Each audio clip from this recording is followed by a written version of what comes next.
Hello guys, मैं हूं सुनीत पवार और हम बैच स्टार्ट कर रहे हैं DSSB UP TGT physical education. New batch है। जैसे कि आप सभी को पता है कि DSSB की नोटिफिकेशन आ चुकी है TGT PGT के एग्जामिनेशन के लिए 2020 के मई जून में जो है एग्जामिनेशन सबके स्टार्ट हो जाएंगे। तो माय डियर स्टूडेंट्स, अब समय है, जुट जाइए अपने रिटर्न वर्क पर, स्टडी पर, और जुड़ जाइए हमारे साथ आपका यूट्यूब चैनल चौधरी जी की कक्षा से। चलिए क्लास स्टार्ट करते हैं। आज की हम class,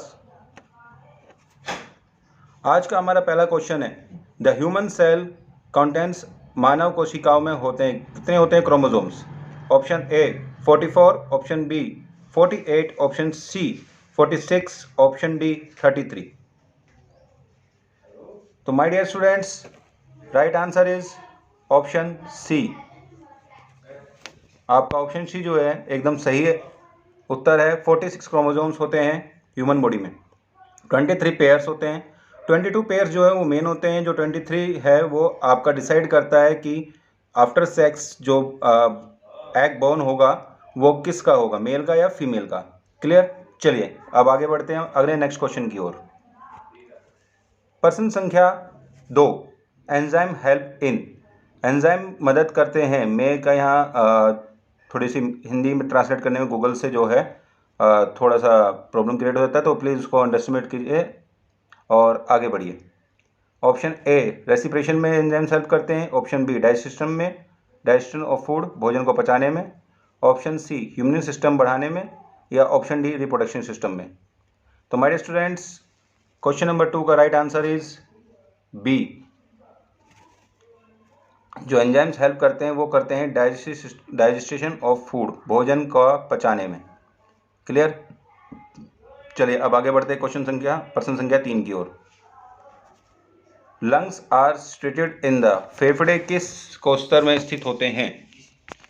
option A, abdominal cavity में, B pericardial cavity, C buccal cavity, D thoracic cavity. My dear students, option 3 का right answer is thoracic cavity, D right answer है। थोरैक कैविटी के अंदर हमारे लंग्स जो हैं वो उपस्थित होते हैं। अब बढ़ते हैं अगले क्वेश्चन की ओर। क्वेश्चन संख्या number 4, which of the following statements is correct. निम्न में से कौन सा कथन सही है? Option A, pulmonary artery carries pure blood, pulmonary धमनी में शुद्ध रक्त होता है। B, pulmonary artery carries impure blood, फुफ्फुसीय धमनी रक्त को अशुद्ध रक्त रखती है। C, pulmonary veins carry impure blood, pulmonary नस जो है अशुद्ध रक्त रखता है, या फिर इनमें से कोई भी नहीं। तो माय डियर स्टूडेंट्स, ये थोड़ा सा कन्फ्यूजन वाला है और DSSB जो है आपसे इसी प्रकार के प्रश्न करता है। ठीक है, DSSB जो है आपसे इसी प्रकार के प्रश्न पूछता है और आपको इसमें बिल्कुल भी कंफ्यूज नहीं होना। आपको पता होगा कि पल्मोनरी आर्टरी जो है आपका अशुद्ध रक्त लेके जो है लंग्स में जाती है, और पल्मोनरी, ठीक है, और पल्मोनरी वेन जो शुद्ध रक्त लेकर लंग्स से आती है। तो यहाँ पे आपका ऑप्शन बी जो है वो बिल्कुल सही है। चलिए अब आगे बढ़ते हैं प्रश्न संख्या 5 की ओर। Rickets is the disease of the, हड्डियों की बीमारी कौन सी है? रिकेट्स की बीमारी है, किसकी है? हड्डियों से जुड़ी हुई है। ठीक है, तो ऑप्शन ए बिल्कुल सही है। उत्तक, मसल्स, ब्लड जो हैं ये रिकेट्स की बीमारी में नहीं आते हैं। ठीक है, चलिए प्रश्न संख्या 6 की ओर आगे बढ़ते हैं। Dendrites are segment of neuron which, dendrites neuron में करता है, क्या करता है? रिसीव स्टिमुलेशन, उत्तेजना प्राप्त करता है। Send impulse out of Soma, संवेग सोमा कोशिका से बाहर भेजता है। एंटोगेट इम्पल्स, वेग को एकत्रित करना, या नन ऑफ द अबव, इनमें से कोई भी नहीं।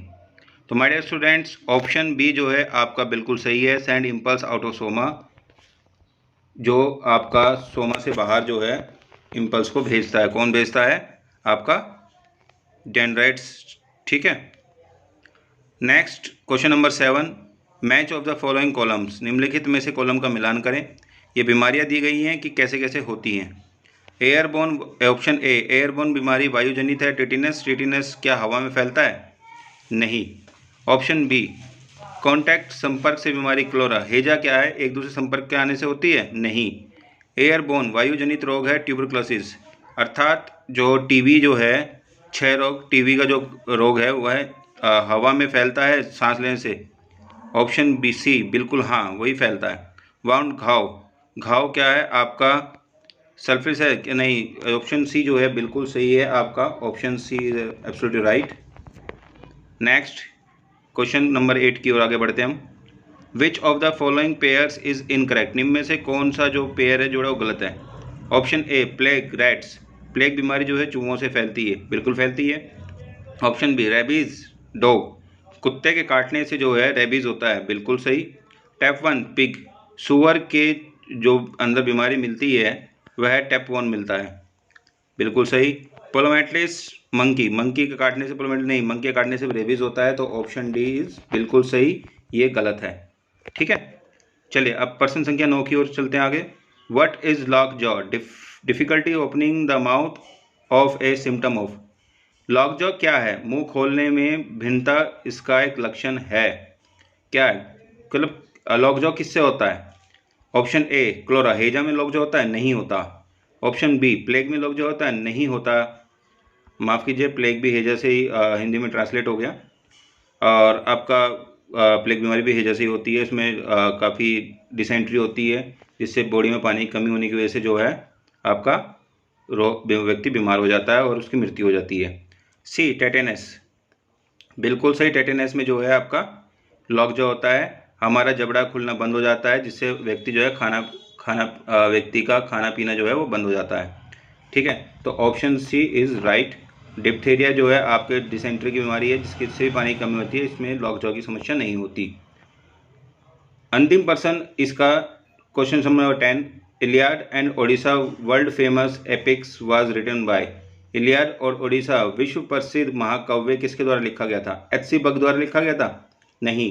पहले देखिए ये महाकाव्य कब हुआ था, ये महाकाव्य लिखा गया था आपका प्राचीन काल में।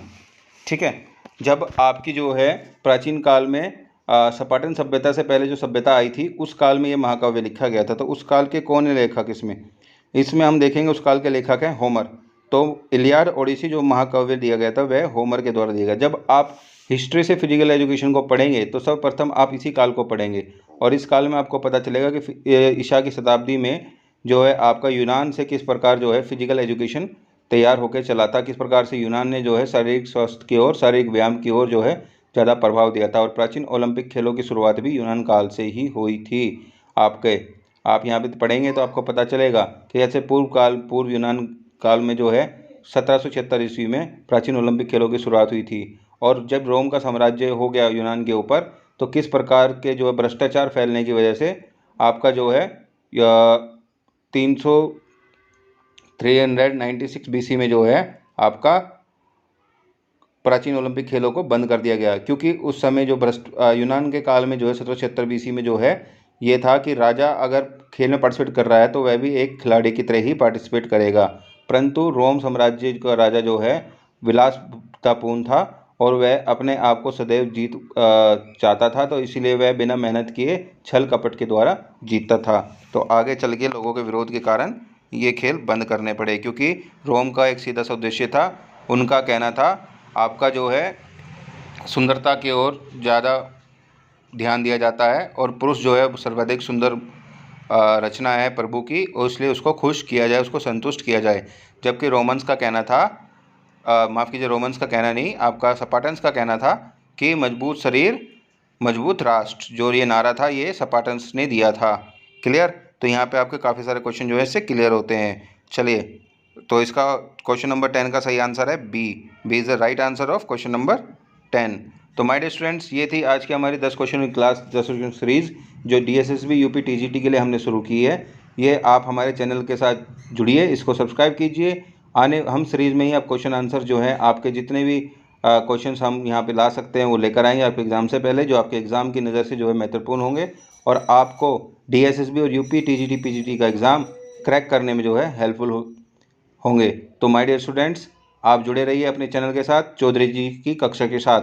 हम जो है आपका प्रत्येक क्षेत्र में, चाहे वो आपका पेपर 1 हो या फिर पेपर आपका सब्जेक्टिव पेपर हो, दोनों में आपकी पूर्णतः सहायता करने का प्रयास करेंगे। ओके माय डियर, सब्सक्राइब कीजिए इस चैनल को और ज़्यादा से ज़्यादा शेयर कीजिए। मिलते हैं नेक्स्ट क्लास में, तब तक के लिए आप सेफ रहिए। कोरोना के इस काल में सैनिटाइज़र करते रहिए, मास्क लगाते रहिए और घर से बाहर तभी निकले जब आपको अत्यधिक आवश्यक है। धन्यवाद। मिलते हैं नेक्स्ट क्लास में, तब तक के लिए जय हिंद, जय भारत।